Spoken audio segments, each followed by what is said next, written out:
கவிக்கோ வந்து சினிமாவுக்கு பாட்டு எழுத வர சொன்னப்ப வரல. ஆனா அவரால் உருவான நாங்க அவருடைய பாடலை எங்கள் வாழ்நாள் முழுக்க எங்களுக்கு பிறகும் பாடிக்கொண்டே இருப்போம். அவருக்கான இசையை நாங்கள் இசைத்துக் கொண்டே இருப்போம். இந்த ஆவணப்படத்துடைய தாஜினூர் அவங்க மியூசிக் பண்ணது நான் இன்னும் பார்க்கல. மனசீபுத்தனும் பர்வீன் சுல்தான் அவர்களும் சொல்லும் போது பிருந்தா சாரதி மிக சிறந்த வேலை செஞ்சிட்டாருன்னு சொல்லி எனக்கு வந்து ரொம்ப சந்தோஷமா இருக்கு. அற்புதம். மனசீபுத்தன் அவர்கள் சும்மா சொல்ல மாட்டாங்க. நான் போன உடனே வீட்டுல போய் அதை பார்க்கணும்னு இப்ப எனக்கு தோணுது. வாழ்த்துக்கள் பிருந்தா. பிருந்தா சாரதி வந்து சினிமா அவர் வந்து எடுத்து ரொம்ப வருஷமாச்சு. இப்படி ஒரு நடுவர சினிமா இருக்கிறது முயற்சியில் இருந்தாரு. இப்படி ஒரு மிக முக்கியமாக அவர் வந்து ஐயாவுக்கு அவ்வளவு பிடிக்கும். வீட்டுக்கு போறப்போ பனையூர் வீட்டுல போய் உட்காந்து பேசும்போது இவர் புஸ்தக கடையில் வேலை பார்த்தாரு. அங்க எந்த எதிர்பார்ப்பு இல்லாம நம்ம எங்கேயோ எப்பயோ வந்து படிக்கிறோம் இல்லையா, அது வந்து எங்க பயன்படுது, எவ்வளவு தூரத்துக்கு நேர்ச்சி வந்திருக்குங்கிறது என்னன்னா, நான் வந்து சினிமாவை நிறைய பார்த்திருப்பேன். ஒரு பாரதியார் சாரை பார்க்கும்போது அவர் சீன் சொன்னா, மணி சாரை பார்க்கும்போதோ சங்க சாரை பார்க்கும்போதோ ஊர்ல இருந்து படம் பார்த்துட்டு வந்து நம்ம அவங்களை பத்தி சொல்லும் போது உண்மையே நேர்ச்சி வந்தவங்க அவங்க கண்டுபிடிச்சிருவாங்க. எவ்வளவு துல்லியமா இவ்வளவு அழகா எடுத்து சொல்றாங்களே சொல்லிட்டு ஒரு படைப்பாளிக்கு வந்து மிகப்பெரிய ஆச்சரியமா இருக்கும். அது சந்தோஷமும் கொடுக்கும். பிருந்தாசாரி வந்து அவருடைய கதையை வந்து எடுத்து சொல்லும் போது ஐயா வந்து ரசிச்சு கேட்டார். இது இவ்வளவு தூரத்துக்கு வந்து யார் சாமி நம்ம படத்துல அடிக்கடி நியூஸ் வரும்ல, அந்த மாதிரி அது அவ்வளவு ரசிச்சு ரசிச்சு அதை வந்து கேட்பாங்க. ஒரு முறை வந்து ஒரு ஏதோ ஒரு முக்கியமான ஒரு ரூமி பத்தியான ஒரு புக்கு, அதை அவர்கிட்ட ஒரு காப்பி தான் இருக்கு. நீ கண்டிப்பா படிக்கணும், என்கிட்ட ஒண்ணுதான் இருக்கு, இதை வந்து நான் பிறகு எடுத்து உனக்கு கொடுக்குறேன் சொல்லிட்டு இருந்தவர் என்ன தெரியல, நீ எடுத்துட்டு போ அப்படி கொடுத்துட்டாரு. அவள் பேர் வந்து நானும் அறியமதி என்ன, பிருந்தா சாரதி, என்னுடைய அசிஸ்டன்ட் பிரபு, ஜெயபாஸ்கரன், பனையூர் அந்த லாஸ்ட் ஒரு 4-5 வருஷம் எங்க வாழ்க்கையில ஒரு பொற்காலம்.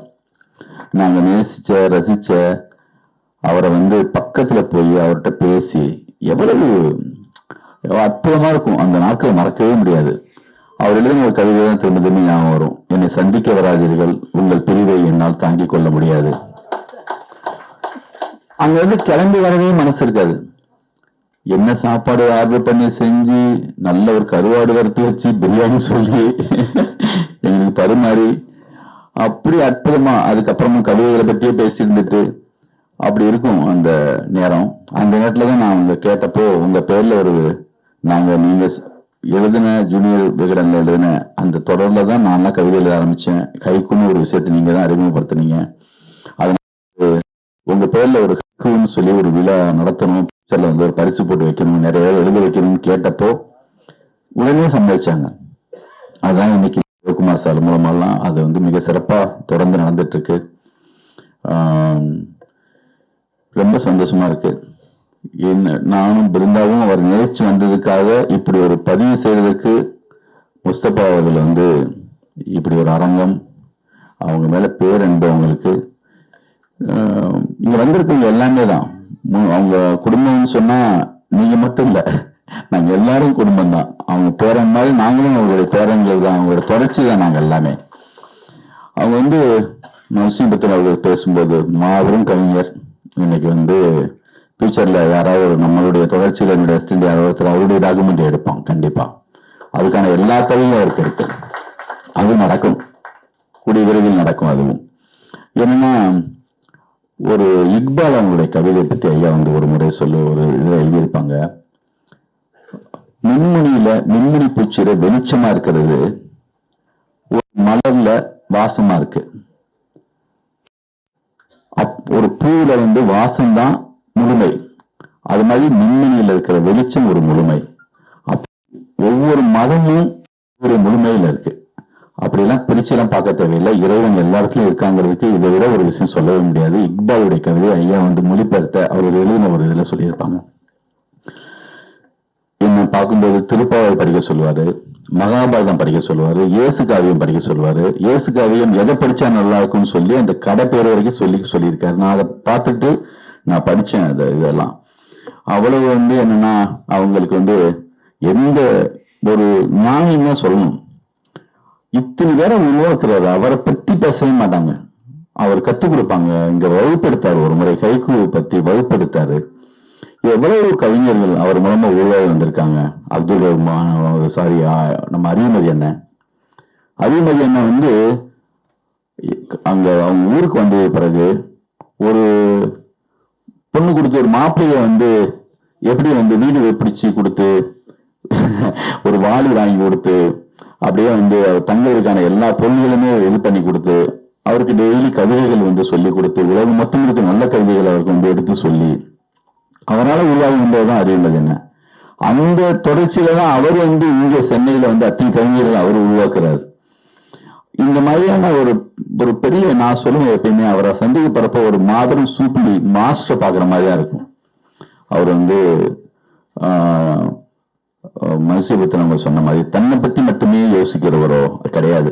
நம்மளுக்கு அதனாலதான் அவர் கூட அவ்வளவு பெரிய ஒரு அந்த இயல்பு, அந்த நீர் மாதிரியான அவர் கவிதை மாதிரியே, அந்த நீர் கவிதை மாதிரியே அவர் வந்து ஒரு அவ்வளவு இயல்பா, எந்த ஆடம்பரமும் இல்லாம, அதிகாரத்து பக்கத்தில் இருந்தாலும் அது எந்த வகையிலையும் பெருசா யூஸ் பண்ணாம மாபெரும் ஒரு கவிஞர்.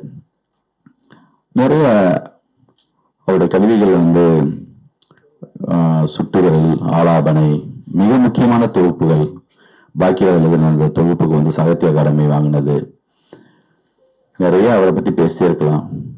நாங்க இங்க போறப்ப சினிமாவை பத்தியும் அவ்வளவு நுணுக்கமா பேசுவார். சாந்தாராமுடைய படங்களை பத்தி, உறவு மட்டும் இருக்கிற படங்களை பத்தி பேசுவாரு. எங்ககிட்ட வந்து இவர் கேட்டாரு, நீங்க ரசிச்சு சமீபத்துல பார்த்த படங்கள், உறவு மட்டும் நீங்க பார்த்த படத்தை எல்லாம் எனக்கு வந்து ஹார்ட் டிஸ்க்ல ஏற்றி கொடுங்கன்னு கேட்டாரு. அந்த ரோடு ஹோம், அப்ப நான் சொல்லுவேன், இந்த மாதிரி படம்லாம் நல்லா இருக்கும்யா.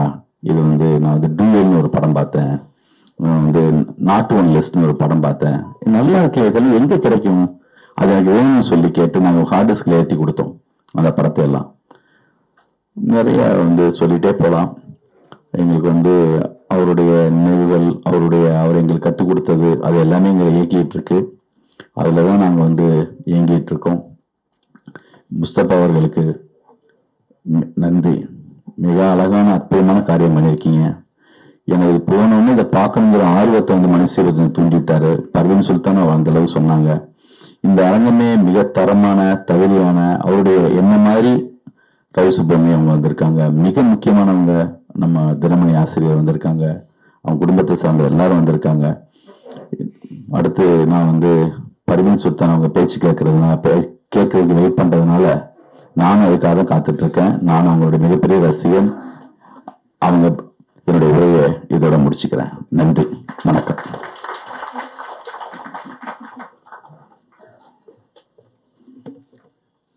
அந்த ஏற்புரையில் விடுபட்ட 1-2 பேரை சொல்லிடுறேன். ஆவணப்பட இயக்குனர் ரவி சுதவன் வந்திருக்கிறார். இந்த படம் 4.5 மணி நேரம் இருந்தது. நான் போட்டு பார்த்துட்டு